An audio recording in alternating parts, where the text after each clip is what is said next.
त्याच्यानंतर मग 7:30 वाजता आमचं ग्रंथालय काम संपलं. मग आम्ही एखाद्या हॉटेल कॅन्टीनवरती गेलो दोघंजण आणि मग आमची विचाराची देवाणघेवाण सुरू झाली. त्यांचा माझा एकमेकाला परिचय झाला आणि मग मी जेव्हा सांगत गेलो, मी माहिती सांगायला लागलो, तेव्हा ते भारावून गेले. म्हणले, एक ग्रामीण भागातला एक खेड्यातला मुलगा आज मुंबई सारख्या अशा महानगरामध्ये पीएचडी करण्यासाठी येतोय. मग त्यांनी सांगितलं की बाबा, मी तुझा गाईड नाही, परंतु तुला व्यवस्थित सुटसुटीत प्रकरण पाडून देण्यासाठी मी मदत करू का? मग त्यावेळेस त्यांनी मला 5 प्रकरणामध्ये पीएचडी साठी त्यांनी तयार करून दिलं. तर तो काळ आणि म्हणून माझा पीएचडी मग माझं लेखन झालं. मग केशव मेश्राम सरांना आणि अनेक विद्वान प्राध्यापकांना, कवी समीक्षकांना माझी गाठभेट झाली.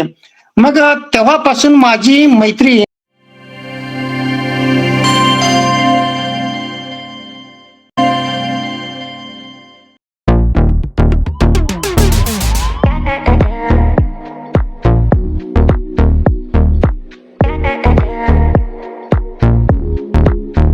संविधान जागृती देशाची प्रगती या व्याख्यान मालेतील उपस्थित असलेले सर्व विचारवंत, बौद्धाचार्य, उपासक उपासिका सर्वांना सप्रेम जय भीम.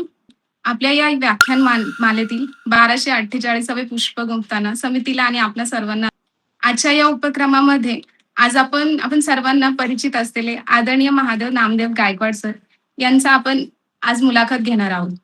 मराठवाड्यातील जिल्हा उस्मानाबाद म्हणजेच आजचे धाराशिव जिल्ह्यातील आष्टा कासार तालुका लाहोरा येथे 24 जुलै 1964 रोजी महादेव नामदेव गायकवाड सरांचा जन्म झाला. गरीब घरातून असूनही सरांनी आपले शालेय शिक्षणासहित उच्च शिक्षण पूर्ण केलेले आहे. सरांनी MA मराठी, BA, PhD आणि डबल नेटची परीक्षा अधिक उत्तम उत्तीर्ण झालेले आहेत. सर एका लेझिम संघाचे अध्यक्ष आहेत.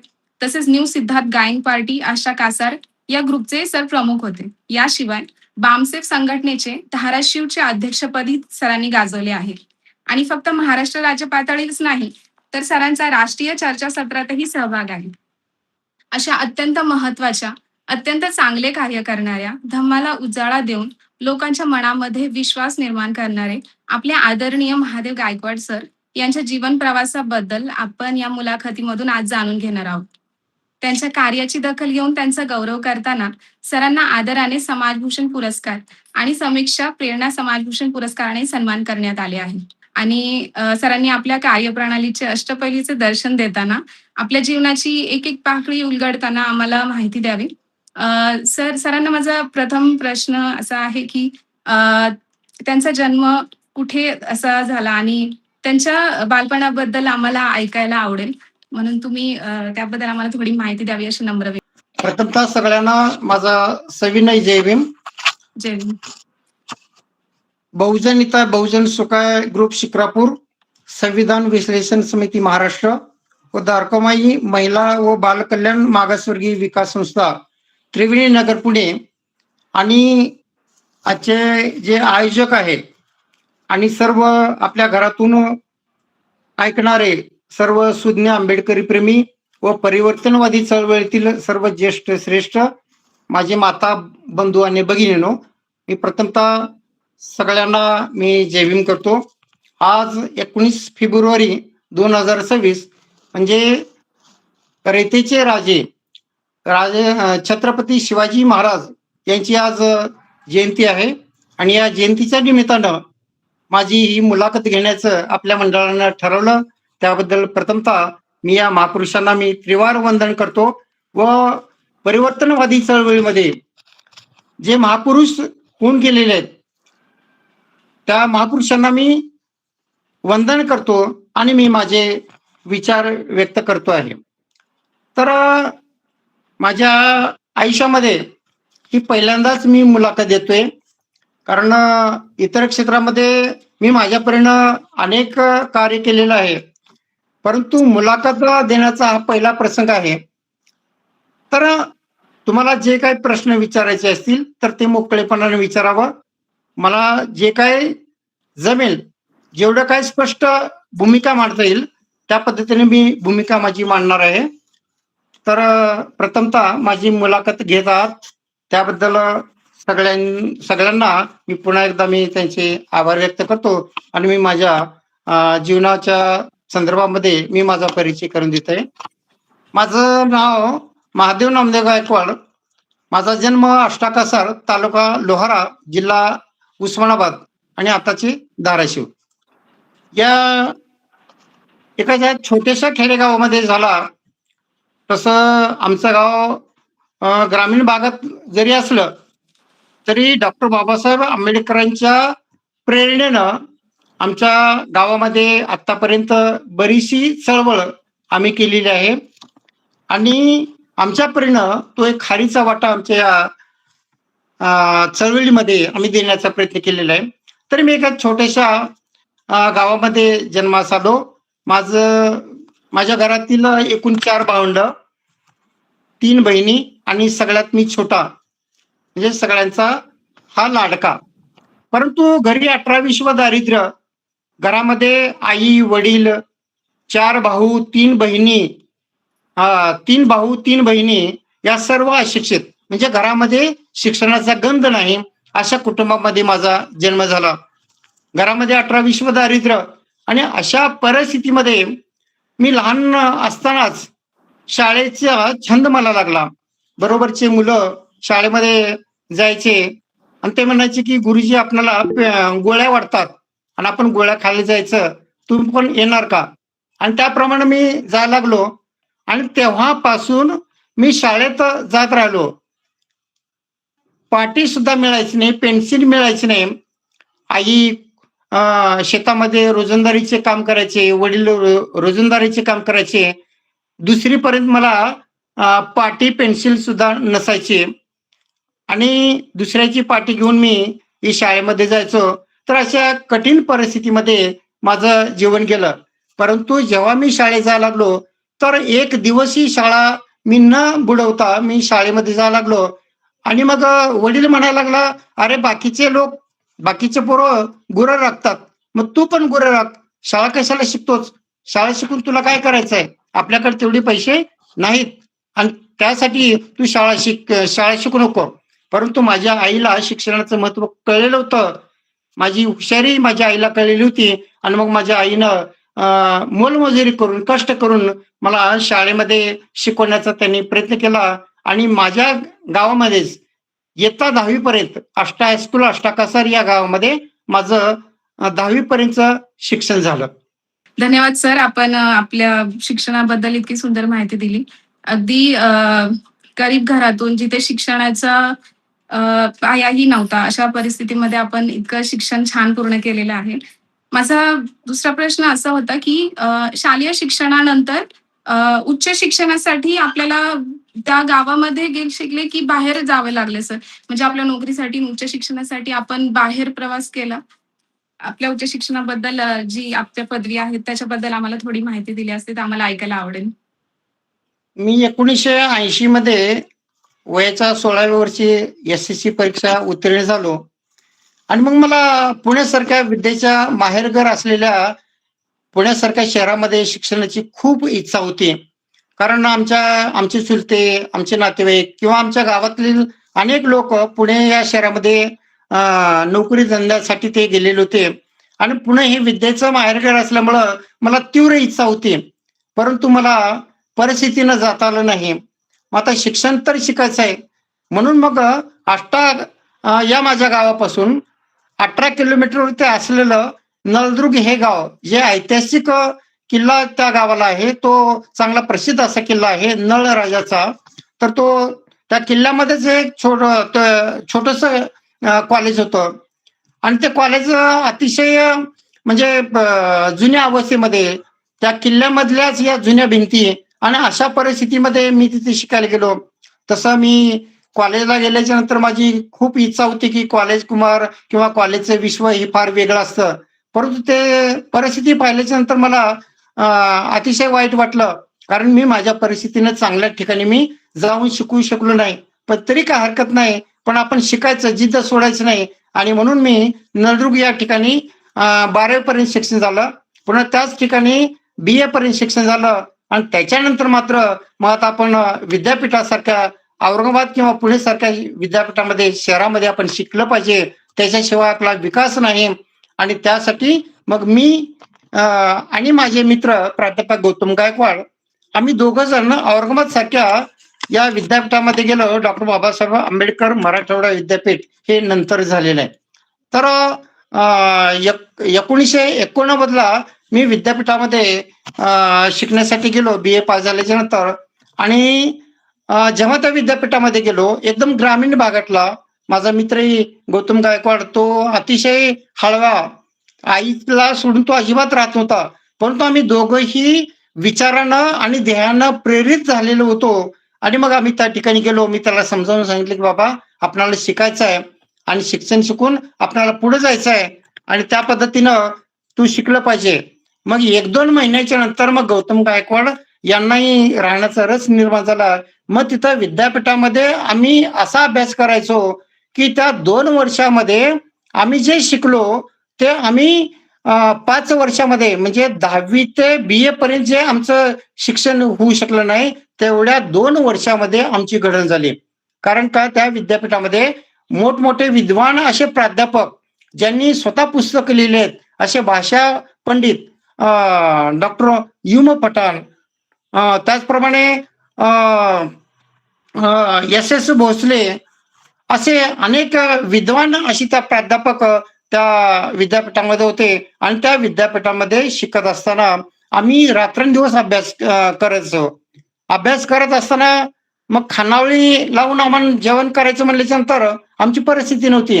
मग मी आणि गौतम आम्ही दोघंही आळीपाळीनं आम्ही स्वयंपाक करायचं आणि मग वाचन करायचं. संध्याकाळी 6 वाजेपर्यंत आम्ही विद्यापीठाच्या लायब्ररीमध्ये बसून आम्ही अभ्यास करायचा. आणि त्याच कालावधीमध्ये आमचं अतिशय घडण झाली. अनेक विद्वान प्राध्यापकाची चर्चासत्राला आम्हाला उभं राहता आलं. अनेक विद्वानांची भाषणं ऐकता आली. कारण पहिल्यापासूनच एखादा विद्वान भाषण करण्यासाठी आलेला आहे, तर आम्ही एकही दिवस त्यांचं भाषण आम्ही असं सोडलेलं नाही. त्यांच्या भाषणाला आम्ही हजर राहायचं. आणि या 2 वर्षाच्या कालावधीमध्ये माझ्या पूर्ण जीवनाला कलाटणी मिळाली. MA सेकंड इयरला असतानाच, अफेअरला असतानाच मी नेटची परीक्षेसाठी मी बसलेलो होतो. आणि त्याच ठिकाणी औरंगाबादला मी तिथं थांबलो. आणि MA ची परीक्षा झाल्याबरोबर जूनमध्ये नेटची परीक्षा झाली. आणि पहिल्याच प्रयत्नामध्ये मी नेटची परीक्षा उत्तीर्ण झालो. त्या वेळेस म्हणजे मराठवाड्यातून जवळजवळ 7,000 विद्यार्थी नेटच्या परीक्षेला बसलेले होते. त्यापैकी 5 विद्यार्थी मराठी डिपार्टमेंटचे आणि 2 विद्यार्थी हिस्ट्री विभागाचे आणि 1 विद्यार्थी हिंदी विभागाचा, असे एकूण फक्त 8 विद्यार्थी 7,000 विद्यार्थ्यांमध्ये उत्तीर्ण झाले. आणि त्यापैकी मी मराठवाड्यातला ग्रामीण भागातला असून सुद्धा मी पहिल्या प्रयत्नामध्ये नेटची परीक्षा उत्तीर्ण झालो. परंतु दुर्दैवानं मला MAचा जेव्हा रिझल्ट लागला तेव्हा B+ ला काही मार्क कमी पडले. मग त्यावेळेस आम्ही रिव्हॅल्युएशनचा फॉर्म भरला. आणि रिव्हॅल्युएशन केल्याच्या नंतर ज्या विषयाला 45 मार्क होते त्या विषयाचे 64 मार्क झाले. आणि नंतर माझं B+ कम्प्लीट झालं. अशा पद्धतीनं माझं उच्च शिक्षण तिथं झालेलं आहे. धन्यवाद सर. आपण उच्च शिक्षणाबद्दल इतकी संपूर्ण आम्हाला आपल्या आयुष्यातील एक पाकळी आमच्या समोर उलगडली आहे. उच्च शिक्षणाबद्दल मला विचारायचं होतं की त्यावेळी अशा काही अडचणी आल्या का? म्हणजे आर्थिक किंवा जातीयतेचा काही त्रास झाला किंवा तुम्हाला व्यवस्थित सगळं झालं उच्च शिक्षण करताना, अशा कोणत्या काही अडचणी आल्या, त्यावेळेची कोणची आठवण, असं काही आहे? उच्च शिक्षण शिकत असताना तसं मी तुम्हाला पहिलेच सांगितलेलं आहे की माझी परिस्थिती नव्हती. परंतु आपण जिद्दीनं विद्यापीठामध्ये शिकायचं. मग अशा परिस्थितीमध्ये मग आर्थिक भार कोण उचलणार? तिन्ही भावाचे लग्न झालेले, आपल्या आपल्या प्रपंचामध्ये ते मग्न झालेले होते. माझे वडील मी 8वीत असतानाच त्यांचं निधन झालेलं होतं. मग माझी आई मोलमजुरी करायची आणि ती म्हणायची की काही कर, पण तू शिकलं पाहिजे. आणि या परिस्थितीमध्ये मग माझे 2 बहिणी, एका बहिणीनं आपल्या घरातील जी दुधासाठी त्यांनी विकत आणलेली जी म्हैस होती, तर ती म्हैस बाजारामध्ये विकली आणि त्या म्हशीचे आलेले पैसे मला शिक्षणासाठी पाठवून दिले. दुसरी एक बहीण, त्या बहिणीने मला आर्थिक मदत तिने केलेली आहे.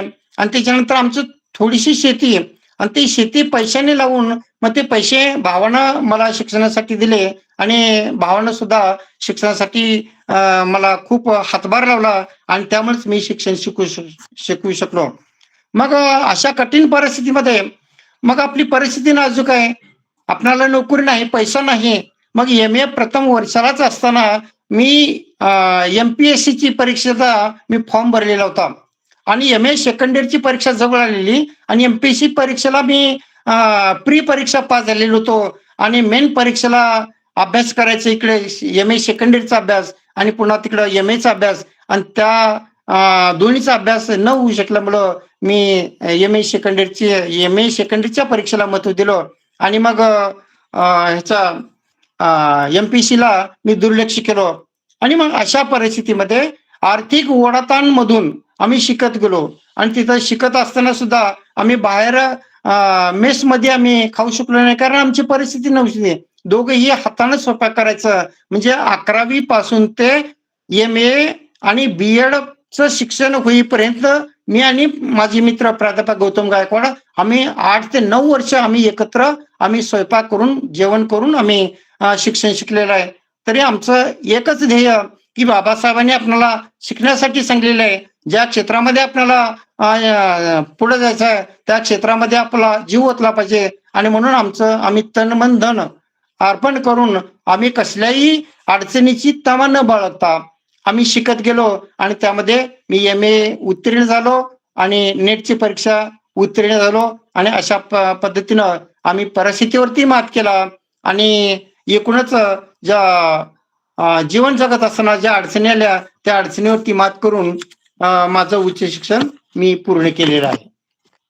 धन्यवाद सर. खूप सुंदर आम्हाला तुम्ही सांगताय. तुमच्या कुटुंबाने तुम्हाला भरपूर सपोर्ट केला. मला बाबासाहेबांचं एक म्हणजे एक कार्यक्रमामध्ये मी पाहिलं होतं. त्यांच्या शिक्षणाच्याच वेळी त्यांच्या बहिणीने कसं त्यांना सपोर्ट केलं होतं. अगदी तसंच मला आता आठवलं. अ, तुमचेही खूप खूप अभिनंदन. आमच्या समितीकडून आणि सर्वांकडून तुम्हाला तुमच्या परिवाराला खरंच खूप खूप आम्ही नमन करतो. सर एक धन्यवाद. विचारायचं होतं, उच्च शिक्षण अशा संघर्षमय प्रवास करतानाही तुम्ही काही लेखन केलेलं आहे. त्याबद्दल थोडी माहिती द्याल का? त्या वेळेला तुम्ही संघर्षही करताय, शिकताही, लेखनही करताय, असं आम्ही ऐकलंय. त्याबद्दल थोडी माहिती द्या. तसं मी एम-ए-ला उच्च शिक्षण शिकत असताना मराठवाडा विद्यापीठ नामांतराचा प्रश्न निर्माण झालेला होता आणि त्यावेळेस लाँग मार्च काढण्यासाठी प्राध्यापक जोगेंद्र कवाड हे औरंगाबादला आलेले होते आणि मग औरंगाबादला लाँग मार्च काढून जोगेंद्र कवाड आल्याच्या नंतर मग त्यांच्या समोर आपण गीत गायचं आणि ते गीत आपण गायलं पाहिजे म्हणून मी स्वतः एक नामांतराचं गीत लिहिलेलं होतं आणि ते त्यांच्या समोर ते मी गायलेलं आहे. एक दुसरी गोष्ट मी जेव्हा बी-ए शिकत होतो तेव्हा बी-ए शिकत असताना बी-ए फर्स्ट इयरला असताना मी एन-एस-एसचं म्हणजे कॉलेजचं जे एन-एस-एस असतं सिनियर कॉलेजचं तर ते एन-एस-एस शिबिरामध्ये मी सहभाग घेतलेला होता. परंतु काही निमित्तानं मी गावाकडे आलेलो होतो. पण त्या एन-एस-एसच्या शिबिरामध्ये सांस्कृतिक कार्यक्रम म्हणजे एन-एस-एस विद्यार्थ्यांच्या माध्यमातून गावकऱ्यांचा सांस्कृतिक कार्यक्रम करायचा असतो आणि मग त्यावेळेस आपण काहीतरी म्हटलं पाहिजे आणि म्हणून भारत मातेचा पोवाडा मी बी-ए फर्स्ट इयरला असताना मी लिहिलेला होता. कारण त्याच्या अगोदर गॅदरिंग होती 12वीत असताना आणि मग त्या गॅदरिंगला वेगवेगळे सिनेमाचे मराठी गीत गातात, डान्स करतात मुलं-मुली.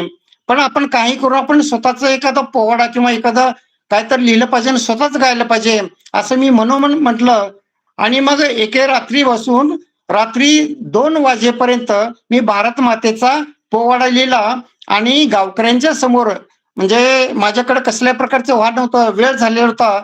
एक भाड्याची सायकल विकत आपलं भाड्यानं सायकल घेतलो आणि केशगाव सारख्या एक 15 किलोमीटर असलेल्या त्या गावाला संध्याकाळी 7 वाजता मी सायकलीवरती गेलो आणि गावकऱ्यांच्या समोर आणि एन-एस-एसच्या विद्यार्थ्यांसमोर मी पोवाडा म्हणलेला होता, तो भारत मातेचा. तर असं एक मी लेखन लिहिलंय पोवाडा मी कारण विद्यार्थी असताना किंवा आंबेडकरी चळवळीमध्ये राहत असताना, कार्य करत असताना अनेक गायक, कवी यांचा सहवास लाभला आणि म्हणून त्या काळामध्ये मी आंबेडकरांची गीतं सुद्धा ते लिहिलेली होती आणि ते स्वतःच मी गायलेली होती.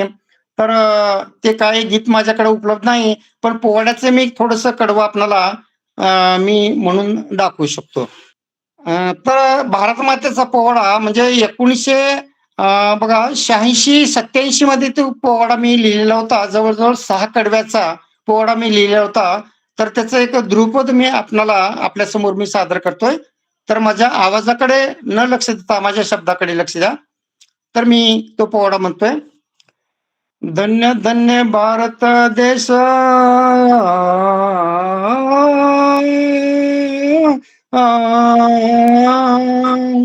धन्य धन्य भारत देश ठावे सर्वास तुम्हास कित्येक वीर आले जन्मस कित्येक वीर झाले जन्मस फाकले तेज सारे जगतात जी जी फाकले तेज सारे जगतात जी जी फाकले तेज सारे जगतात जी जी स्वातंत्र्यवीर सावरकर आणि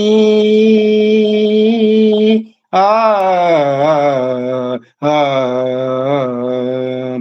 स्वातंत्र्यवीर सावरकर आणि जन्मठेपेची शिक्षा भोगुनी जन्मठेपेची शिक्षा भोगुनी परतुनी आले माय देशास परतुनी आले माय देशास स्वातंत्र्याचा ध्यास होता म्हणत स्वातंत्र्याचा ध्यास होता म्हणत अशा या नरशूर वीरास जमला जन समुदाय पाण्यास जी जी जमला जन समुदाय पाण्यास जी जी.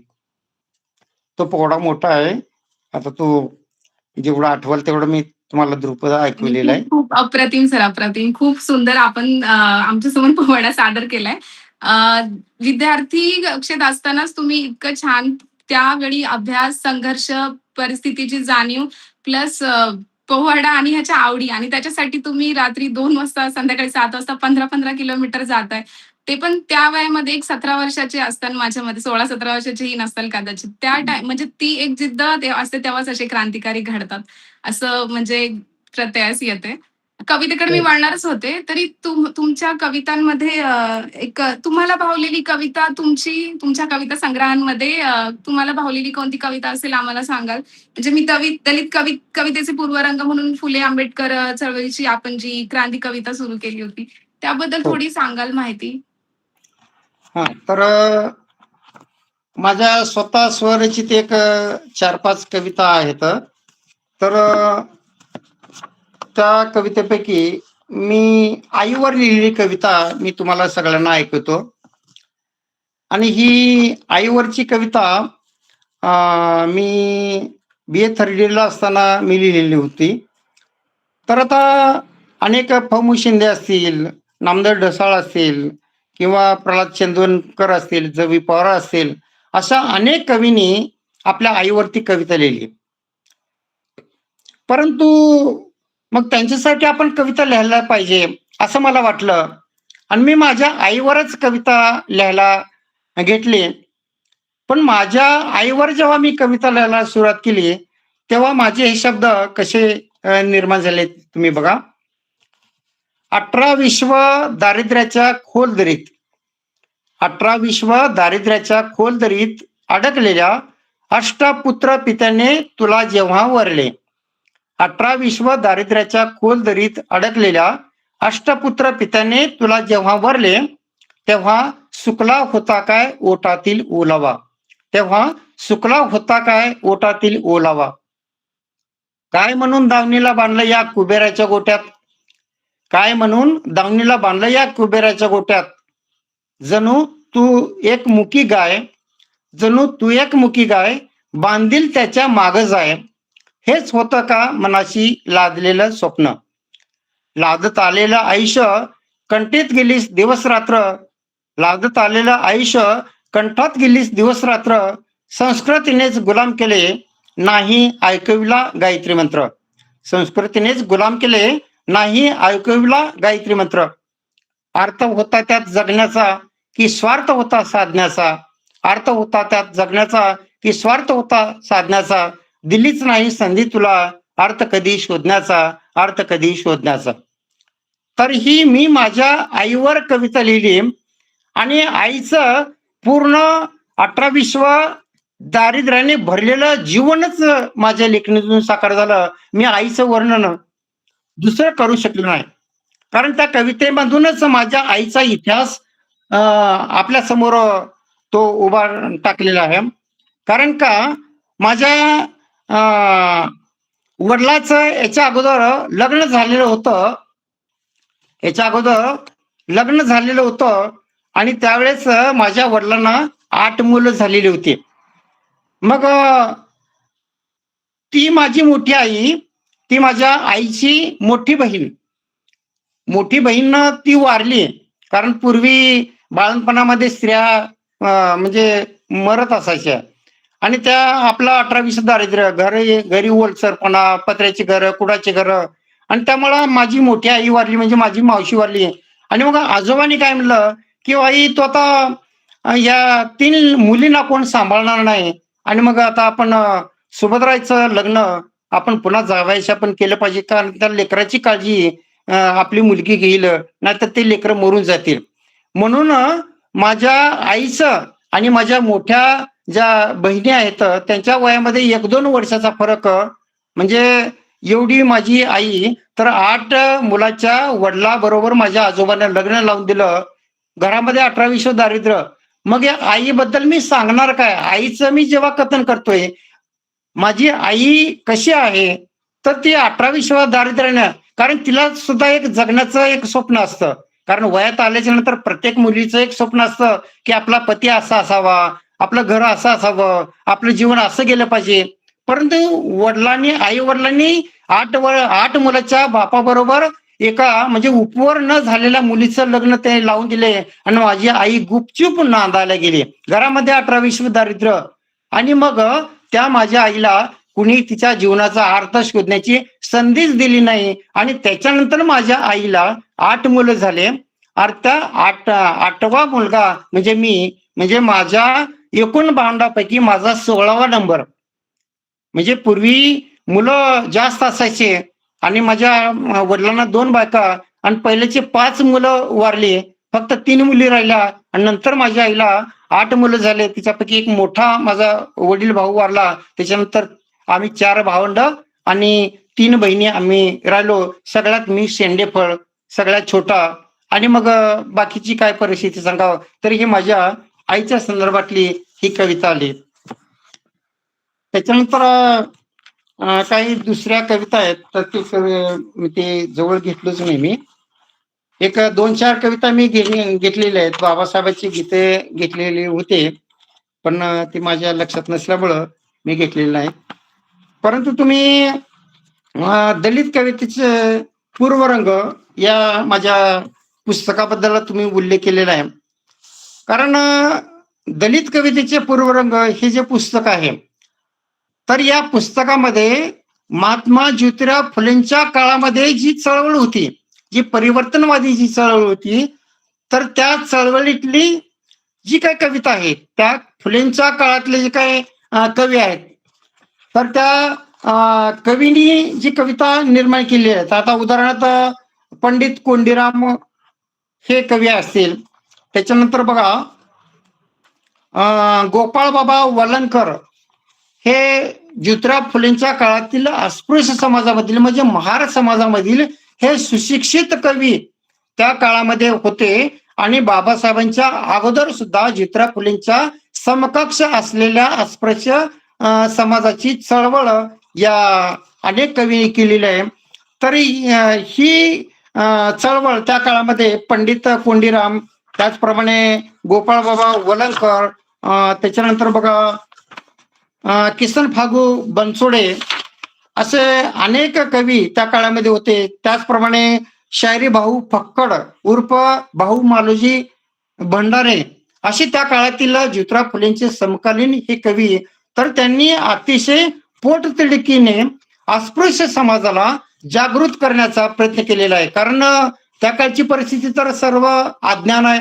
अस्पृश्य समाजामध्ये जे अशिक्षित जे मुलं होते, तरुण मुलं होते, तर ते मग संन्याशी व्हायचे. आता बाबासाहेब आंबेडकरांचे जे आजोबा आहेत तर ते म्हणजे त्यांच्या आजोबाचे जे भाऊ आहेत तर ते सुद्धा संन्यासी झालेले आपल्याला त्यांचा इतिहास पाहिल्याच्या नंतर लक्षात येतं. तर त्या काळामध्ये असं अनेक संन्यासी व्हायचे. घरामध्ये 18-20 दारिद्र्य, उघडे नागडे मुलं, खायला अन्न नाही, पोट खपाटीला गेलेलं आणि अंधश्रद्धेनं हे सगळ्या गर्तेमध्ये अडकलेले लोक तर त्या समाजातलं एक भीषण दारिद्र्य, भीषण परिस्थितीचं चित्रण ज्योतिराव फुलेंचे समकालीन कवीने केलेले आहे. तर त्यांच्याबद्दलची मी तुम्हाला काही म्हणजे उदाहरण दाखल ऐकवतो. गोपाळ बाबा वलंकर आपल्या कवितेमध्ये कधी म्हणतात, विधवा विटंबना ऐकून कानी दया नये मनी कठोरांच्या, आया बहिणी लेकी आणि त्या सुना आक्रोशिती जाना धेनुपरी, खाटिकाच्या परिदुष्ट हा नापित, भाद्राया तिष्ठत डोकी त्यांची, संन्याशी गोसावी तीर्थपुरोहित, भ्रष्टावू पाहत नीती त्यांची, आहेत तीर्थक्षेत्री माधुर्य भक्तीचा, आचार्य दुष्टांचा वृंदावने. म्हणजे त्या काळामध्ये बालविवाह असायचे आणि बालविवाह केल्यामुळं मग बालविवाह म्हणजे काय की 8-9 वर्षाची मुलगी आणि 35 ते 40 वर्ष वयाचा मुलगा त्याच्याबरोबर 8-9 वर्षाच्या मुलीचं लग्न करायचं. त्या काळामध्ये पटकी, घटसर्प अशा अनेक रोग होते. देवीचा रोग होता, नारूचा रोग होता आणि अनेक लोक हे मृत्यू पावायचे. आणि त्या काळची परिस्थिती, रूढी परंपरा अतिशय वाईट आणि त्या रूढीला अनुसरून त्या काळामध्ये बालविवाह करायचे. आणि मग रोगराईनं तो नवरा मरायचा, मग मेल्याच्या नंतर ही विधवा व्हायची. मग त्या परिस्थितीमध्ये ज्योतिराव फुले काय करायचे की केशवपण करायचे. त्या काळामध्ये समाजामध्ये अतिशय वाईट परिस्थिती होती. आणि ह्या वाईट परंपरा कोणत्या समाजामध्ये होत्या तर त्या ब्राह्मण समाजामध्ये म्हणजे उच्च समाजामध्येच या अशा वाईट प्रथा होत्या. आणि मग विधवा झाल्याच्या नंतर मग विधवा झाल्यावर काय करायचं, किती सुंदर असलेल्या स्त्रीला विद्रूप करायचं, तिचं केशवपण करायचं, तिच्या अंगावरचे दागदागिने काढून ठेवायचं आणि तिला पांढऱ्या वस्त्र परिधान करून एका अंधाऱ्या खोलीमध्ये त्याला डांबून ठेवायचं. आणि अशाच काळामध्ये मग घरातले वाईट दृष्टीचे नतभ्रष्ट असलेले लोक, मग त्याला नात्याची काही जाण नाही, तर अशा लोकांकडून त्या विधवा मुलीवरती अत्याचार व्हायचा. ज्योतिराव फुलेंच्या काळामध्ये ज्योतिराव फुलेंनी काशीबाई नावाची एक विधवा स्त्रीला त्यांनी आपल्या घरी आणलेलं होतं. कारण ती काशीबाई नावाची जी विधवा स्त्री होती तर तिच्या घरामध्ये ती विधवा झाल्यामुळे तिच्या घरातल्याच लोकांनी तिच्यावरती अत्याचार केलेला होता आणि ती गरोदर राहिलेली होती. मग अशा परिस्थितीमध्ये जेव्हा ही वाईट परिस्थिती तिच्या लक्षात आली की आता जगून मी काय करू, आणि अशा परिस्थितीमध्ये ज्योतिराव आपलं ती आत्महत्या करण्यासाठी ती नदीवरती म्हणजे मुळा मोठा नदी जी पुण्याला आहे तर त्या नदीवरती ती आत्महत्या करण्यासाठी गेली. त्यावेळेस ज्योतिराव फुलेंना कळलं, ते पाठोपाठ जाऊन त्या तरुणीचा पदर धरतात, बालिका तू थांब, तू असं आत्महत्या करू नको, कारण जन्म घेणं हे जसं तुझ्या हातात आहे, मरण तुझ्या हातामध्ये नाही, कारण तुला जगायचं आहे.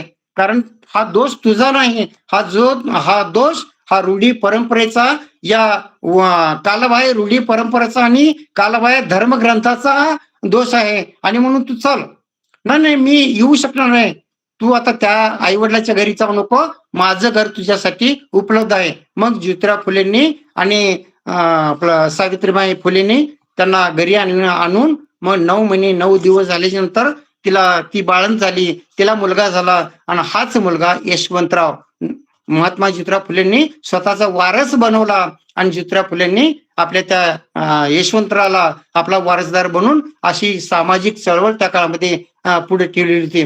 म्हणून ज्योतिराव फुल्यांच्या काळामधील हे समकालीन या अस्पृश्य समाजामधील अशा अनेक कवीने आपल्या या जागृतीसाठी अनेक लेखन केलेलं आहे.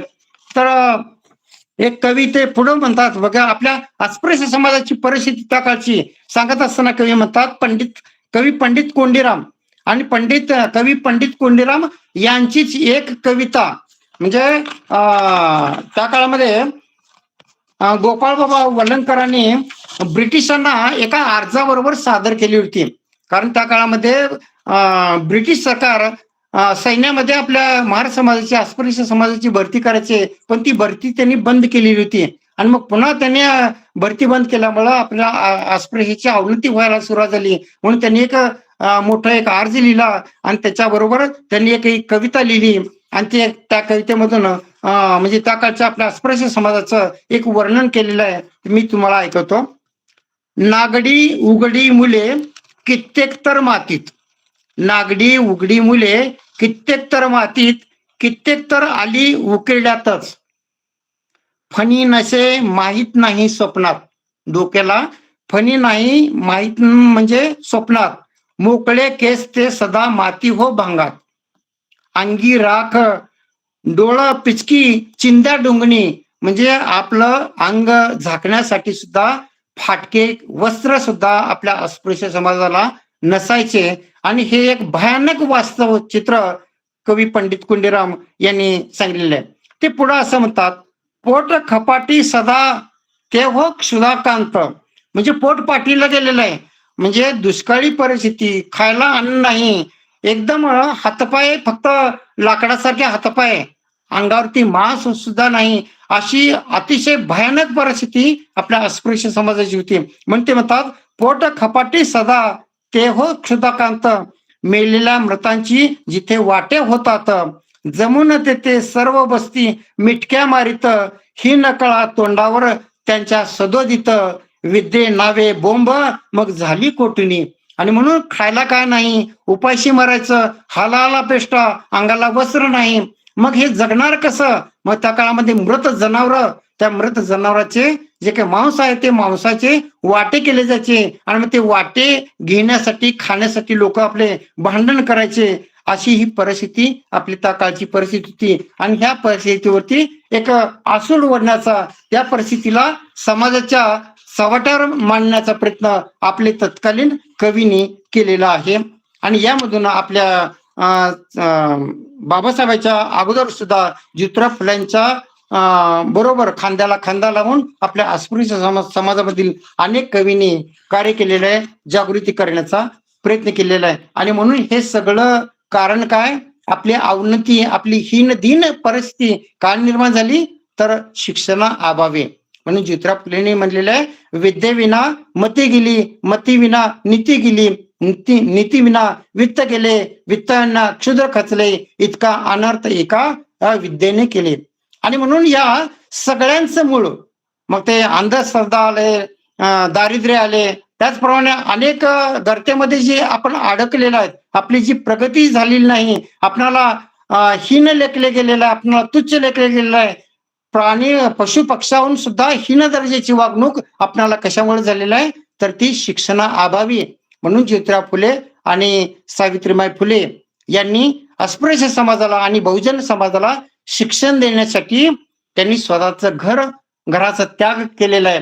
कारण ज्योतिराव फुले जेव्हा शाळा काढण्याचं ते ठरवतात, तेव्हा गोविंदराव फुले यांना त्या ब्राह्मण पंतोजीने त्यांना सांगितलं की अहो गोविंदराव तुमचं पोरग ते काही शाळा काढायला निघालेलं आहे आणि मारामांगासाठी ते शाळा काढायला निघालेलं आहे, आणि हा धर्म भ्रष्ट होतोय, धर्म बुडालेला आहे, तर त्या मुलाला एकदम त्याला आवरा.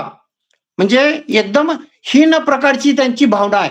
कारण अस्पृश्य शिक्षणापासून दूर राहिले तरच त्यांना समाधान वाटायचं.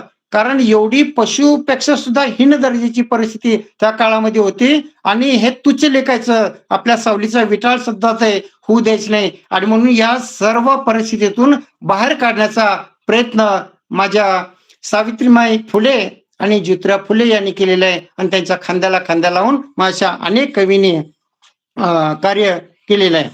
तर एका शाहिराने, म्हणजे पंडित कुंडीराव ते पुढे म्हणतात की विद्यादानाची ही फळे महारवाड्यात, श्रोतेजन शोध करा कैशी येतात. झाले कवी बिबस लावण्या बसले गात, नटवणी पोरे नाचविती तमाशात. भ्रष्ट म्हणी हा किती हो पाऊल दुर्गुणी. आणि म्हणून त्या काळामध्ये अज्ञान असल्यामुळं अनेक लोक तमाशा काढायचे, तमाशामध्ये रंगून जायचे, नाच गाणं करायचे, त्याचप्रमाणे गोसावी म्हणून भटकत राहायचे. अशी ही हीन दिन अवकळा त्या काळामध्ये आपल्या समाजाची शिक्षणाअभावी झालेली आहे. आणि म्हणून अशा त्या काळातल्या अनेक कवीची कविता माझ्या या कवितेमध्ये, माझ्या पुस्तकामध्ये मी घेतलेली आहे. आणि अतिशय क्रांतिकारक कविता ज्योतिराव फुलेंच्या काळातील आणि डॉक्टर बाबासाहेब आंबेडकरांच्या काळातील अनेक कवींनी जे क्रांतिकार्य केलेलं आहे, जी चळवळ उभी केलेली आहे, तर त्या चळवळीचं प्रतिबिंब म्हणजे दलित कवितेचे पूर्वरंग या माझ्या कविता संग्रहातून, या कवितेच्या पुस्तकातून दृष्टीपथात येत असल्याचं आपल्याला दिसून येते. अप्रतिम सर, खूप सुंदर. तुमच्या कवितांचा भांडार आज आम्हाला ज्ञानरूपी आम्हाला एक आमच्या ज्ञानात इतकी भर पडत आहे. असं ऐकले की भाषणापेक्षा कवितेने खूप जास्त लोकांच्या मनावर प्रभाव होतो. आपल्या कवितांचा भांडार खूपच छान आहे सर. मी आपला एक विचारू इच्छिते की औरंगाबादचा जो आपला किस्सा निघाला होता, तर औरंगाबादमध्ये आपला सक्रिय सहभाग होता. 1980 मध्ये मुंबईमध्ये मंत्रालयामध्ये मोर्चामध्ये. त्याच्यामध्ये नेतृत्व जे रामदास आठवले सरांनी केलं होतं, त्याबद्दल तुम्ही आम्हाला थोडी माहिती दिली तर हो, चालेल. मी नुकतंच 10वीची परीक्षा मी दिलेली होती मार्च 1980 मध्ये. आणि मग मी माझ्या बहिणीकडे मुंबईला गेलेलो होतो. आणि मग मुंबईला गेल्याच्या नंतर मग तिथं मला कळालं की त्या काळामध्ये नुकतंच रामदास आठवले यांनी एक दलित चळवळ, भारतीय दलित पॅंथरची त्यांनी स्थापना करून एक खेड्यापाड्यामध्ये त्यांचं कार्य जोमानं सुरू होतं. आणि मग रामदास आठवले यांचं नेतृत्व खाली जीच म्हणजे मोर्चा निघणार आहे, तर त्या मोर्चासाठी आपण जायला पाहिजे असं माझ्या मनात वाटलं. आणि मी पहिल्यांदाच याच्या अगोदर गेलेलो होतो, पण मी 10वी परीक्षा दिल्याच्या नंतर गेलो. आणि मग मी डायरेक्ट म्हणजे छत्रपती शिवाजी टर्मिनस पूर्वीचं म्हणजे आताचं, आणि ते पहिलं व्हिक्टोरिया टर्मिनस होतं. आणि त्या ठिकाणी मी गेलो, तिथं आझाद मैदान आहे. आणि आझाद मैदानावरती आपला दलितांचा भरपूर असा लोकांची तिथं रीघ झाली. पूर्ण मैदान ते भरगच्च भरलेलं होतं. त्या काळामध्ये महाराष्ट्राचे मुख्यमंत्री शंकरराव चव्हाण होते. आणि मग रामदास आठवले मग ते आले. मग प्रत्येकाला 2 लाईन मध्ये ते उभं करत होते. आता मला काय अनुभव नाही, पण आवड, चळवळीची आवड. कारण मी म्हणजे लहान 8वीत असतानाच मग गायन पार्टी, लेझिम पार्टी याच्यामध्ये सहभाग व्हायचं. मग ती मोठे मुलं मला घेऊन जायची नाही. मग त्यावेळेस मी काय करायचं, त्यांना म्हणजे पैशाचं प्रलोभन दाखवायचं. आणि मग त्यांना 1-2 रुपये खाऊसाठी घेतलेले आईकडून ते त्यांना द्यायचं आणि मग जयंतीला घेऊन जायचं. तर तेव्हापासून मला ती गोडी लागलेली. मग आपण गेलेच पाहिजे, कारण आपलं रामदास आठवलेला आपल्याला जवळून पाहता येतं. पांढरा शुभ्र म्हणजे नेहरू शर्ट, पायजमा, हातात एक छडी घेऊन रामदास आठवले प्रत्येकाला लाईन मध्ये उभा करत होते. आणि आमचा म्हणजे तो मोर्चा तिथं चालू होता.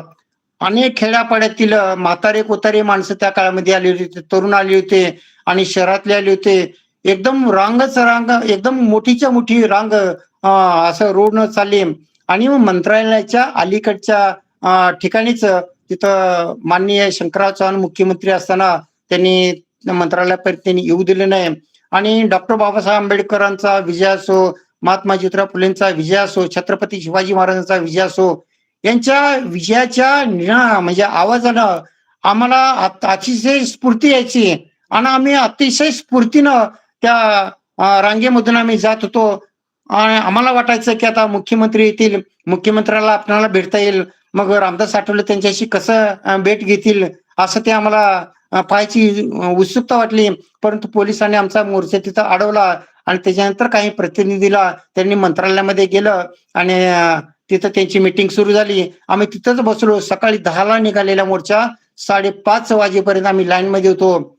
फक्त आम्हाला प्यायला पाणी तेवढं मिळालं, परंतु सगळे लोक त्या मोर्चामध्ये सहभागी झाले.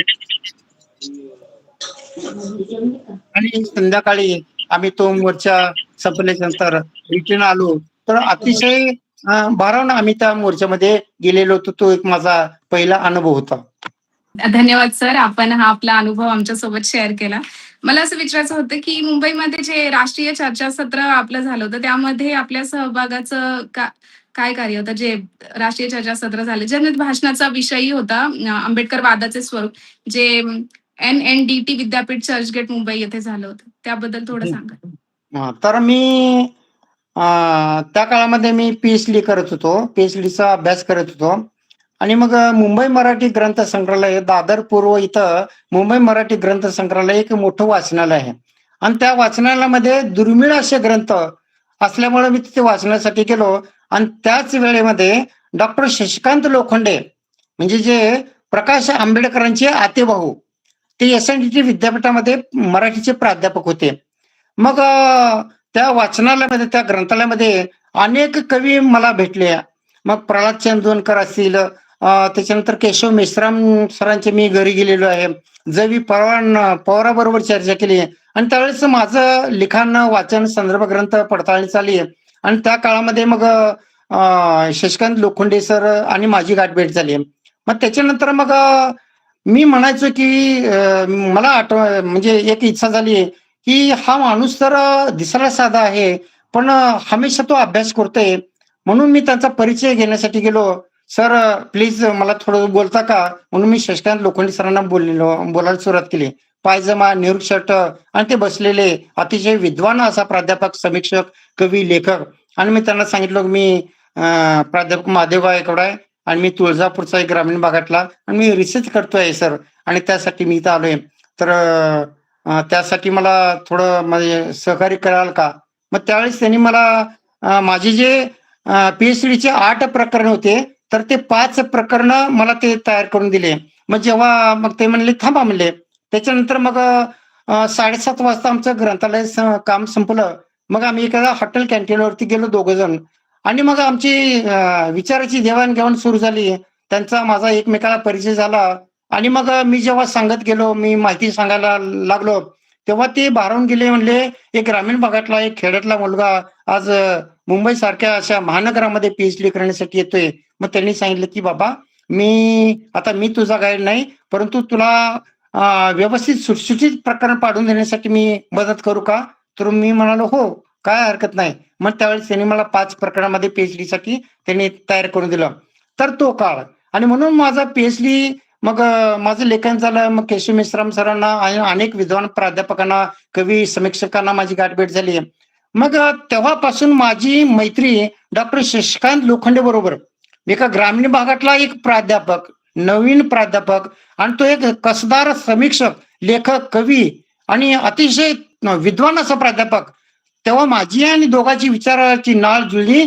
त्यावेळेस ते म्हणाले की महादेव, आणि आपण SNDT विद्यापीठामध्ये आपण चर्चासत्र घेतो, राष्ट्रीय चर्चासत्र घेतोय, आणि त्या चर्चासत्रामध्ये तुम्ही पेपर वाचाल का?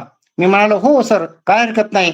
मग ते म्हणाले की माझं लेखन झालेलं, ते माझा प्रबंध पाहिला, कारण विद्यापीठामध्ये माझे प्रबंध घेऊन गेल्याच्या नंतर SNDT डिपार्टमेंटला त्यांनी माझे 2 प्रबंध त्यांनी पाहिले. कारण 1000 पानाचा माझा हा प्रबंध आहे पीएचडीचा. कारण ज्योतिराव फुलेंच्या काळापासून ते 1990 पर्यंतच्या कवितेचा आढावा माझ्या प्रबंधामध्ये मी घेतलेला आहे. आणि त्यामुळे ते म्हणाले की आंबेडकर वादावर तुम्ही लेखन वाचन केले पाहिजे, आणि त्यांनी मला सूचना दिली. आणि मग त्या काळामध्ये मला त्यांनी निमंत्रण पत्र पाठवून दिलं आणि एक प्रमुख अतिथी, संदर्भीय म्हणजे वक्ता म्हणून त्यांनी मला बोलण्यासाठी म्हणजे निमंत्रित केलं, मान सन्मान दिला. तर त्यांनी विषय दिला होता, मी दिलेला होता आंबेडकरवाद. म्हणजे आंबेडकर म्हणजे नेमकं काय, तर हे मी त्याच्यामध्ये लिहिलं होतं. कारण प्रत्येक माणूस आता उठसूट म्हणतोय मी आंबेडकरवादी आहे, मी आंबेडकरवादी आहे. मग आंबेडकरवाद म्हणजे नेमकं काय? जेव्हा मी खोलात जाऊन मी जेव्हा अभ्यास केला, चिकित्सा केली, अनेक लेखकाचे संदर्भ ग्रंथ जेव्हा मी पडताळणी करून मी वाचन केलं, तेव्हा आंबेडकरवाद हा एक सूर्यासारखा प्रखर तेजानं पुरेपूर भरलेला असा क्रांतिकारी विचार म्हणजे आंबेडकरवाद, हे मला लक्षात आलं. आणि त्या ठिकाणी मी आमच्या बरोबर JM वाघमारे त्या कार्यक्रमाचे उद्घाटक होते. त्याचप्रमाणे डॉक्टर मनोहर जाधव पुणे विद्यापीठातले होते. आणि मी तिसरा म्हणजे संदर्भी म्हणजे भाषण करणारा डॉक्टर ना गायकवाड, एक ग्रामीण भागातला एक तरुण म्हणजे एक प्राध्यापक, त्यांनी मला संधी दिली. आणि मी म्हणजे क्षुद्रपूर्वी कोण होते, अस्पृश्य मूळचे कोण, तिथपासून ते डॉक्टर बाबासाहेब आंबेडकरांच्या विचाराचं मूळ कशामध्ये आहे, हे मी ते मान्य केले. डॉक्टर बाबासाहेब म्हणजे विस्थापित लोकांचा जो काही वर्ग आहे, विस्थापित झालेले म्हणजे आपण अस्पृश्य, पण अस्पृश्य हे मूळचे हे नागवंशी लोक आहेत आणि हे विस्थापित झाले. आणि विस्थापित झाल्यामुळं त्यांची अतिशय हाल झाले. कारण आर्याबरोबर आपली लढाई झाली, आपण पराजित झालो. आणि मग पराजित झाल्यामुळं मग ते जसे आपल्यावरती नियम लादतील त्याप्रमाणे आपण त्याचे नियम फॉलो करायचं त्या काळामध्ये सुरू झालं. मग ते गावाच्या बाहेर आपल्याला हाकलून दिले. अतिशय अमानुष त्याची वागणूक त्या काळामध्ये दिली आणि म्हणून असा हा अस्पृश्य समाज, त्याला डॉक्टर बाबासाहेब आंबेडकरांनी ब्रोकन मेन थेअरी असं त्यांनी म्हणलेलं आहे. म्हणजे ब्रोकन मेन थेअरी म्हणजे विस्थापित लोकांचा समूह, म्हणजे आपण मूळचे अस्पृश्य. तर तिथून आपल्या म्हणजे आंबेडकरवादीची सुरुवात. त्याचप्रमाणे भांडवलदार, अस्पृश्यता, गुलामगिरी, त्याचप्रमाणे ब्रोकन मेन थेअरी, अस्पृश्य पूर्वी कोण होते, क्षुद्रपूर्वी कोण होते, इथून ते समता, स्वातंत्र्य, बंधुता, न्याय आणि नीती हे आधुनिक लोकशाहीची मूल्य मानणारा विचार म्हणजे आंबेडकरवाद. आंबेडकरवाद म्हणजे हजारो वर्षे शेळी म्हणून जगण्यापेक्षा एक दिवस वाघ म्हणून जगा हा सांगणारा क्रांतिकारी विचार म्हणजे आंबेडकरवाद. आंबेडकरवाद म्हणजे झोपलेल्या माणसाला जागा करणारा विचार म्हणजे आंबेडकरवाद. आणि या झोपलेल्या हजारो वर्षापासून झोपलेल्या आपलं अमानुष्य जीवन जगणाऱ्या कुत्र्या मांजरापेक्षा सुद्धा हीन दर्जाचं जीवन जगलेल्या या माणसाला जागा करून त्यांचा स्वाभिमान शिकवणारा विचार म्हणजे आंबेडकरवाद होय. आणि म्हणून डॉक्टर बाबासाहेब आंबेडकरांनी देवधर्म नाकारला, जुने धर्मग्रंथ त्यांनी नाकारले, कालबाह्य रूढी परंपरा नाकारल्या, ब्राह्मणवादी विचार त्यांनी नाकारले आणि मानवतावादी विचार, समतावादी विचार, बंधुतेचा विचार आणि एकूणच विज्ञानवादी विचार म्हणजे तो आंबेडकरवाद होय. आणि म्हणून डॉक्टर बाबासाहेब आंबेडकरांनी जे विद्यार्थी दशेत असताना जेव्हा ते पाश्चात्य देशामध्ये जाऊन त्यांनी अनेक संशोधन केलं, अनेक पदव्या प्राप्त केल्या, त्याच्यासाठी ते अनेक शोध निबंध त्यांनी सादर केले. त्याचप्रमाणे त्या शोध निबंधामध्ये म्हणजे जाती व्यवस्थेबद्दल त्यांनी 1916 मध्ये त्यांनी प्रबंध लिहिलेला होता, शोध निबंध सादर केलेला होता. तर या सगळ्या विचारामध्ये बाबासाहेब आंबेडकरांचे विचार हे मानवतेला एक माणूस म्हणून एक स्वाभिमानानं जगण्यासाठी दिलेला तो विचार म्हणजे आंबेडकरवाद. डॉक्टर बाबासाहेब आंबेडकरांनी म्हणजे काळाराम मंदिराचा सत्याग्रह केला, पर्वती पायथा सत्याग्रह केला, त्याचप्रमाणे अंबिका मातेचा तो अमरावतीचा सत्याग्रह केला, महाडचा सत्याग्रह केला. अशा अनेक सत्याग्रहामधून या रूढी परंपरेला, या वर्ण व्यवस्थेला, या जुन्या धर्मग्रंथातील या विचारसरणीला नाकारून नवीन विचारानं प्रेरित झालेला विज्ञानवादी, क्रांतीवादी आणि मानवतावादी एकमेकाला बंधुतेनं, समानतेनं आणि एकमेकाशी समतेनं वागणूक देणारा माणूस आणि समाज रचना निर्माण करण्यासाठी विचार देणारा तो विचार म्हणजे आंबेडकर. डॉक्टर बाबासाहेब आंबेडकर म्हणायचे, मी पहिल्यांदा भारतीय आहे आणि नंतरही भारतीय आहे.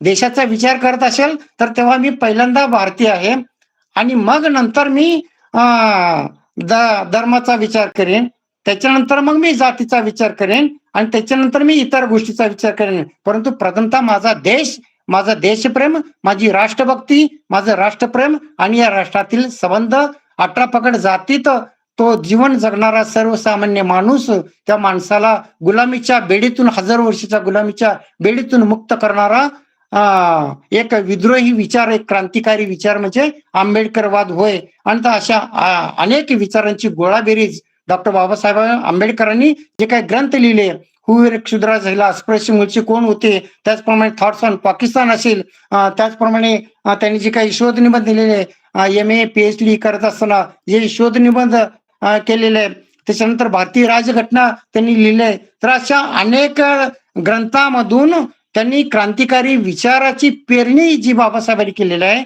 जे अनेक आंदोलन केलेले आहेत, ते आंदोलन केवळ भारतातील सर्वसामान्यांसाठीच आंदोलन होते, तर बाबासाहेबांचे हे आंदोलन या पूर्ण विश्वातील जे गुलामीचं जीवन आहे, वर्णवादी व्यवस्थेनं, जातीवादी आणि त्याचप्रमाणे हा काळा, हा गोरा म्हणजे निग्रो परंपरा, ही गोरी परंपरा, या सगळ्या परंपरेला छेद देणारा, भारताच्या सर्व सीमारेषा ओलांडून जिथं मानवतेच्या सीमारेषा जाऊन पोचतात तर त्या सीमारेषेला स्पर्श करणारा, सर्व विश्वातील मानवतेला व्यापून टाकणारा विचार म्हणजे डॉक्टर बाबासाहेब आंबेडकरांचा क्रांतिकारी विचार, आणि तो क्रांतिकारी विचार म्हणजे आंबेडकरवाद होय. आणि म्हणून बाबासाहेबांनी धर्म नाकारला, देवधर्म नाकारला, कारण त्या देवानं 33 कोटी देवानं देशाला स्वातंत्र्य मिळाले 1945ला. त्या काळामध्ये भारताची लोकसंख्या म्हणजे कमी होती. 31 कोटी 30 कोटी का 31 कोटी लोकसंख्या होती. त्यावेळेस 33 कोटी देवांची लोकसंख्या त्या काळामध्ये होती. म्हणजे 33 कोटी देव त्या काळामध्ये होते.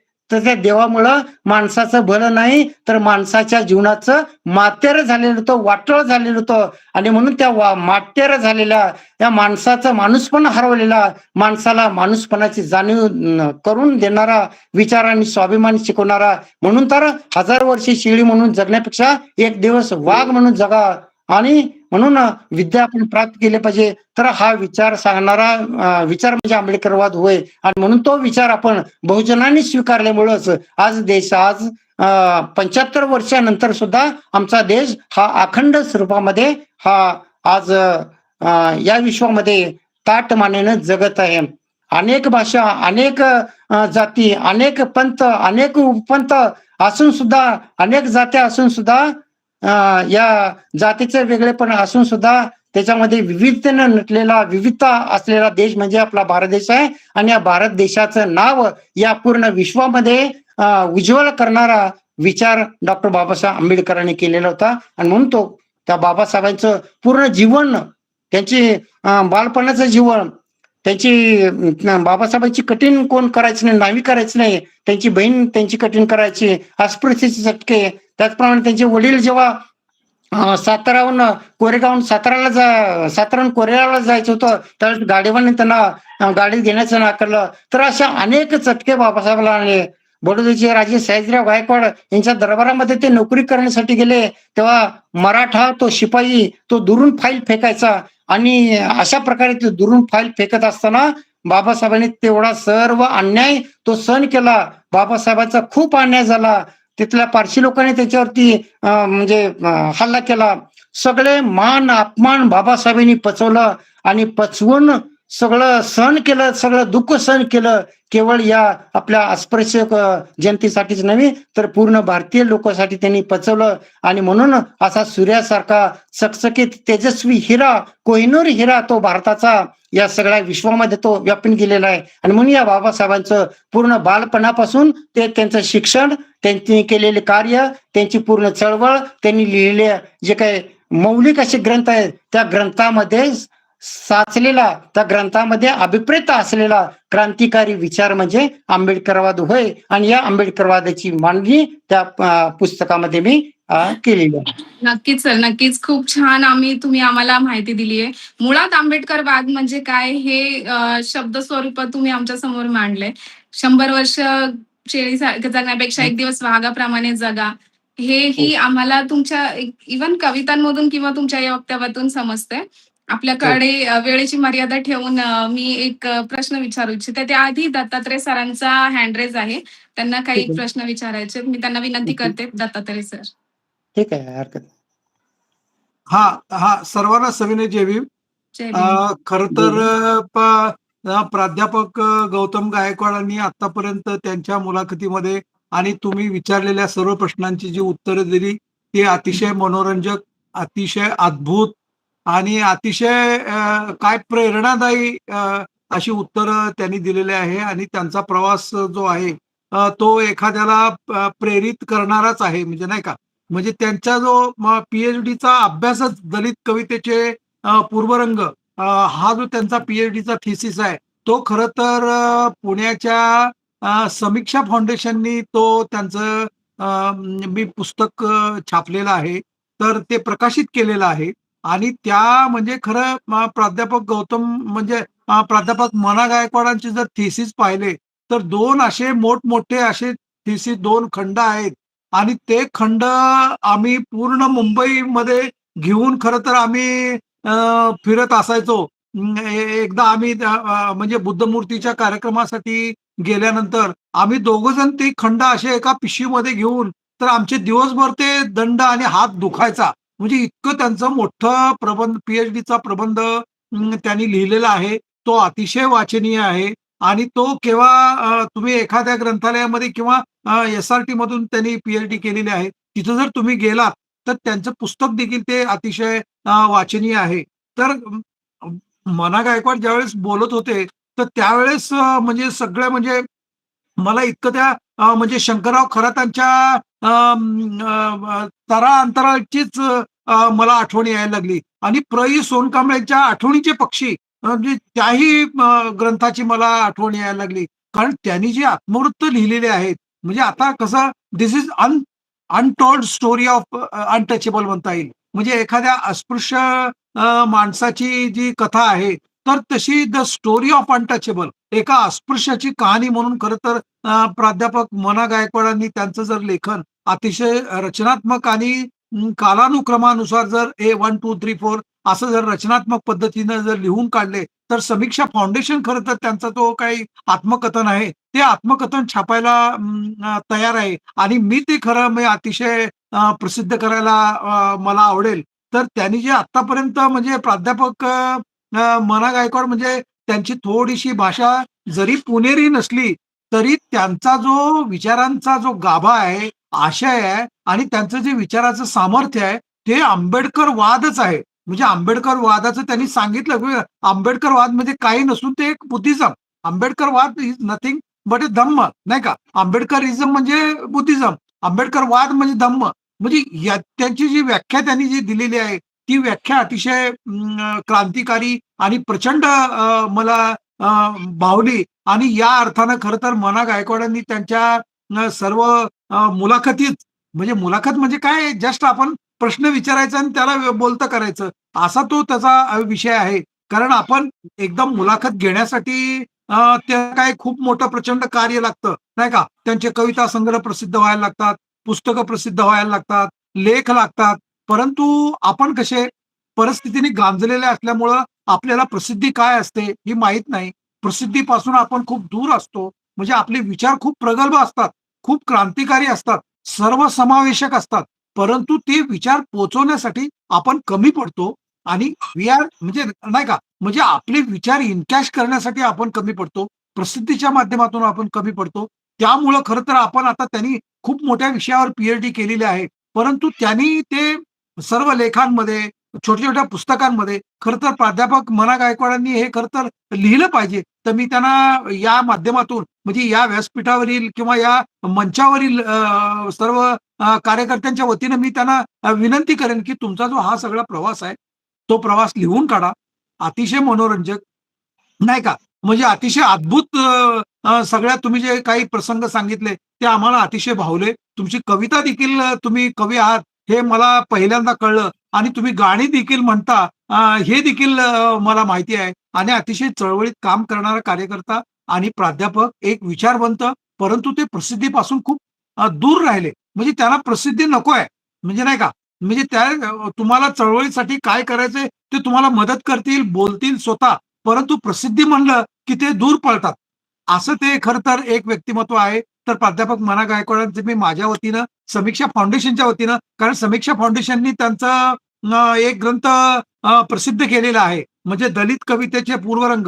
हे पुस्तक खरं तर समीक्षा फाउंडेशन पुण्यातल्या म्हणजे आमच्या फाउंडेशननी ते प्रसिद्ध केलेलं आहे. म्हणून मला खरं तर मला त्यांचं मनापासून हार्दिक स्वागत आणि अभिनंदन करतो. तुमची मुलाखत छान झाली आणि ती सगळ्यांना आवडलीही कदाचित. त्यांचे शब्द थोडेसे नाही का एकदम अस्खलित मराठीत आले नसतील, परंतु त्यांचे खूप त्यांच्याकडे विचार सामर्थ्य आहे. त्यांच्याकडे सगळा विचारांचा आशय आहे आणि त्यांची मध्यवर्ती कल्पना ही आंबेडकरवादावर खरं तर अवलंबून असल्यामुळं त्यांचे सगळे कविता, त्यांचे विचार, त्यांचं बोलणं हे आंबेडकरी विचारांनी खरं तर ओतप्रोत भरलेलं आहे. त्यामुळं मी त्यांच्या मुलाखतीला हार्दिक शुभेच्छा देतो. थांबतोय. जय भीम. धन्यवाद सर. आपण खूप खूप छान अभिप्राय दिलेला आहात. अ, दामोदर सरांसोबतच तुमचाही अभिप्राय आम्हाला खूप खूप काही शिकवून जातो. मी सरांना एक प्रश्न विचारू इच्छिते. वेळेचं भान ठेवून शेवटचा प्रश्न असेल असं जाहीर करते. म्हणजे जे विहार होतं, लुंबिनी बुद्ध विहार हो. संस्थापक आपण त्याचे सचिव आहात. हो. हो. त्याच्यामध्ये आणि जे आपलं डॉक्टर बाबासाहेब आंबेडकर वाचनालयाशी संबंधित होता. 2012 ते हो. 2023 चा आपला जो कार्यकाल आहे, ते त्यामधला काही अनुभव कसा होता? काही अडचणी आल्या का? विहार जेव्हा बनत होतं किंवा त्याबद्दलच्या थोड्याशा आठवणी आमच्यासोबत शेअर कराल? हो, चालेल. कारण आमचं गाव तसं म्हणजे सुशिक्षित आणि जागृत होत आहे. आणि मग आमची मित्र डी.टी. गायकवाड ही पुण्याला असल्यामुळं पुणे विद्यापीठामध्ये थायलंडचे एक बनते तिथं स्टडी करण्यासाठी येत असायचे. आणि मग त्यांची ओळख झाल्याच्या नंतर त्यांनी आमच्या गावासाठी बुद्धमूर्तीची मागणी केली आणि ती बुद्धमूर्ती त्यांनी देण्याचं मान्य केलं. आणि मग जेव्हा त्यांनी देण्याचं मान्य केलं, ती बुद्धमूर्ती त्यांनी थायलंडवरून म्हणजे जवळजवळ 7.5 फूट उंच असलेली 380 किलो वजनाची पंचधातूची ती बुद्धमूर्ती बसलेल्या अवस्थेमध्ये थायलंडच्या त्या बौद्ध बनतेने आम्हाला हस्ताक्षरासाठी त्यांनी पाठवून दिली. मग डी.टी. गायकवाड सरांनी आम्हाला सांगितलं असं असं, कारण 3 वर्ष डी.टी. गायकवाड सरांनी पत्रव्यवहार त्या थायलंड या देशाबरोबर त्यांनी केलेला होता. आणि मग आमचं वाचनालय होतं, भारतरत्न डॉक्टर बाबासाहेब आंबेडकर वाचनालय. आणि त्या वाचनालयाचं जे काही लेटर पॅड आहे, तर त्या लेटर पॅडच्या माध्यमातून मग ते संस्थेचं रजिस्ट्रेशन पाहिजे, त्याप्रमाणे डी.टीनं ते संपर्क साधला आणि त्याप्रमाणे ती बुद्धमूर्ती आली. मग आता आपल्याकडे पैसे नाहीत. मग ती मूर्ती म्हणजे मुंबईच्या डॉकयार्ड या बंदरामधून ती मूर्ती आणायची आहे. मग त्यावेळेस आनंद झाला, पण पैसे नाहीत. मग आम्ही काय नोकरदार होतो, आम्ही 1,000-2,000 रुपये आम्ही जमा केले शिकलेल्या लोकांनी. त्याचप्रमाणे हाती पडेल तसं कोण 100, 200, 500 असे पैसे जमा केले. आणि पैसे आम्ही जमा करून मग आम्ही डी.टी. गायकवाड सरकडे आम्ही दिलं. डी.टी. गायकवाड सर हे स्वतः मुंबईला त्या बंदरावरती गेले आणि ती मूर्ती त्यांनी सोडून आणली. आणि मग मूर्ती सोडून आणल्याच्या नंतर मग ती मूर्ती गावाकडे आली. तिथून एक टेम्पो केला. त्या टेम्पोमध्ये मूर्ती एक मोठीच्या मोठी ती मूर्ती ती पॅकिंग केलेली. मग हायस्कूल ही आमचं जी शाळा होती त्या गावाच्या बाहेर आहे. त्या शाळेच्या ठिकाणी ते आलं. म्हणजे 14 ऑगस्टला ते आलेलं होतं. आणि मग अशा परिस्थितीमध्ये आपण काय करायचं, की मग ती मूर्ती आम्ही तिथं ठेवली. आणि त्याच्यानंतर मग आम्ही वाजंत्री लावली, फटाके तयार केले. सगळा जल्लोषामध्ये आमचं पूर्ण समाज नाचत गाचत स्वागत करण्यासाठी त्या हायस्कूलच्या मैदानापर्यंत आम्ही गेलो. आणि ती आम्ही मूर्ती जेव्हा ओपन केली तेव्हा अतिशय आनंद झाला. सोन्यासारखी चमकणारी 7.5 फूट उंचीची मूर्ती पाहून अतिशय आनंद झाला आणि आम्ही बेभान होऊन आम्ही नाचायला लागलो. मग आम्ही तरुण मुलं मुली त्याचप्रमाणे म्हणजे वृद्ध माणसं हे सर्व आनंदाने नाचत होते. लेझिम पथिक त्या सोबत नाचत होतं. आणि मग आमच्या गावचे जे सरपंच होते सोमवशी, तर ते सोमवशी आडनावाचे ते सरपंच होते. तर विद्यमान सरपंच माणूस सुद्धा जेव्हा गावाच्या बस स्टँडवरती ही मूर्ती आली, तर ती मूर्ती आल्या चंद्रकांत सोमवशी. तर चंद्रकांत सोमवशी गावचे विद्यमान सरपंच एक मराठा समाजामधला, तो त्या बुद्धमूर्तीच्या समोर नाचायला लागले. अनेक गावातले मुलं, अनेक तरुण त्या मूर्तीच्या समोर नाचत होते. आणि अतिशय आनंदानं वाजत गाजत मिरवणूक करत आम्ही मूर्ती त्या आमच्या बुद्ध विहाराच्या त्या ठिकाणी म्हणजे सामाजिक जे समाज मंदिर होतं त्या समाज मंदिरामध्ये आम्ही तिथं आणून घेतलं, एक गोडधोड केलं आणि मग ती मूर्ती आम्ही तिथं ठेवली.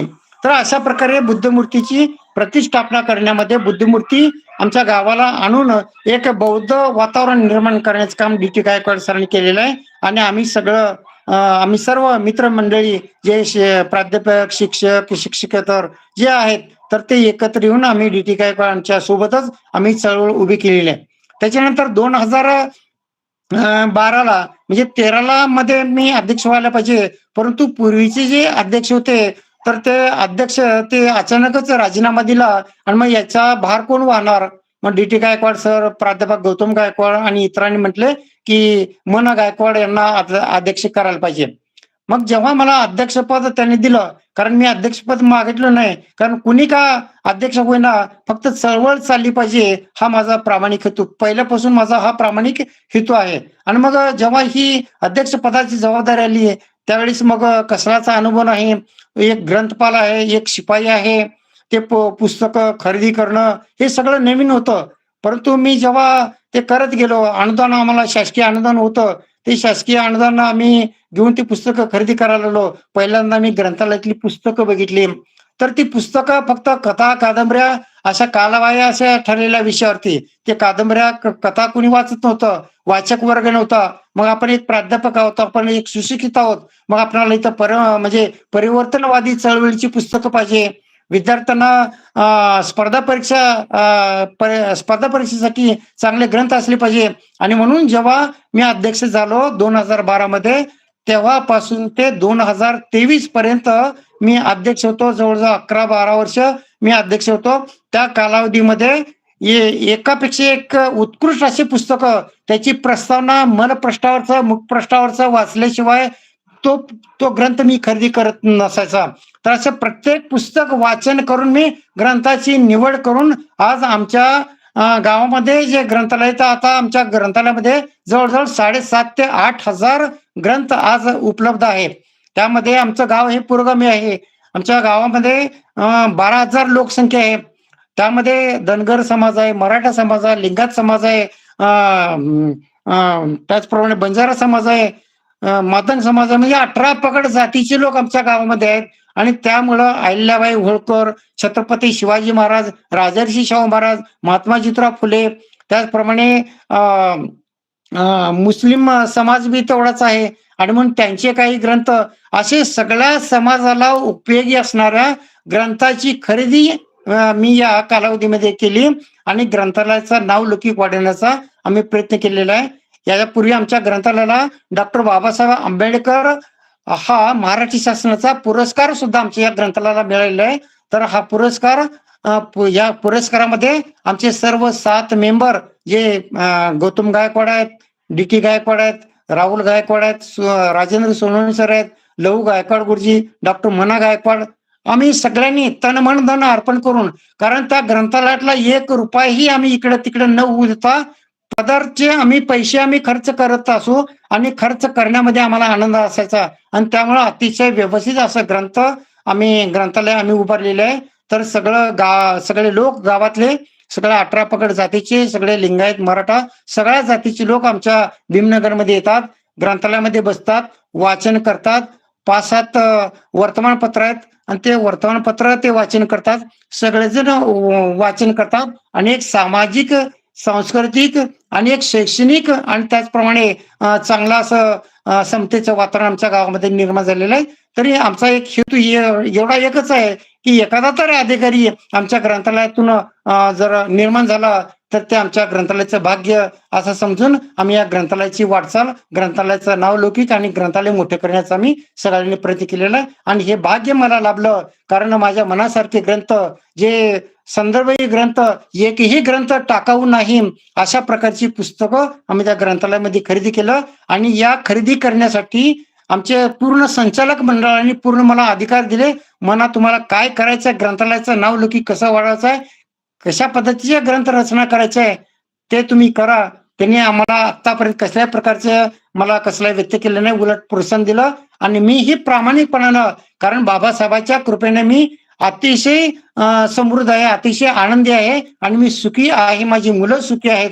आणि त्याच्यामुळं आम्ही ग्रंथालयाचा 1 रुपयाही आम्ही वाया घालवलेला नाही. आम्ही 1 रुपयाही आम्ही स्वतःसाठी आम्ही खर्च केलेला नाही. आम्ही स्वतःचे कमी पडले तर आम्ही पैसे आम्ही त्या अधिकारी आल्याच्या नंतर किंवा इतर याच्यासाठी आम्ही खर्च करतो. आणि सगळे संचालक मंडळ त्या पद्धतीने आम्ही काम करतो. त्याच्यामध्ये मला धन्यता वाटतं आणि मी माझं भाग्य समजतो. असं एक अतिशय चांगला आनंद त्या बुद्धमूर्तीमुळं आणि याच्यामुळं आलेला आहे.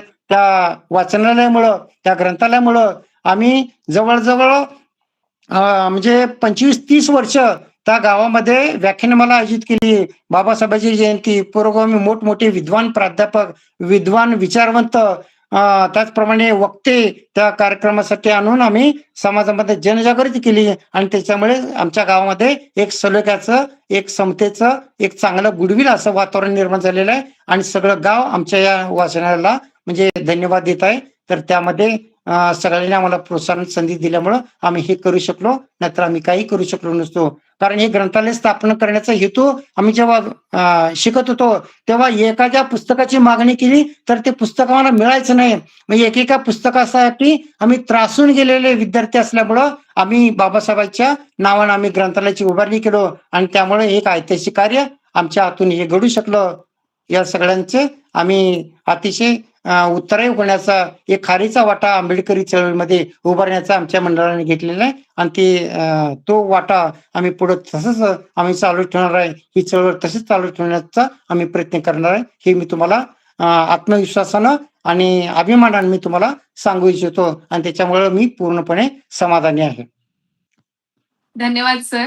आपला इतका सुंदर अनुभव लहानपणापासूनचा आतापर्यंत तुम्ही आमच्या सोबत इथे मांडलेला आहे. संविधानाची प्रती आणि बौद्ध धर्माच्या प्रती अशीच निष्ठा आपली आणि आपल्यासोबत आमची अशीच कायम असो अशी विनंती आणि अपेक्षा मी आपल्या सर्वांकडे करते. मुलाखतीतून आपल्याला सरांकडून खूप प्रेरणा मिळतीये. एक मानवी जीवनामध्ये किती कष्ट असतात, अन्न, पाणी, शिक्षण, आरोग्य या गरजा भागवताना किती आपल्या काही कल्पनेच्या पलीकडच्याही प्रसंगांना तोंड देत सर आज इथे कसे घडले कसे नाही ते आज आपण इथे अनुभवले आहे.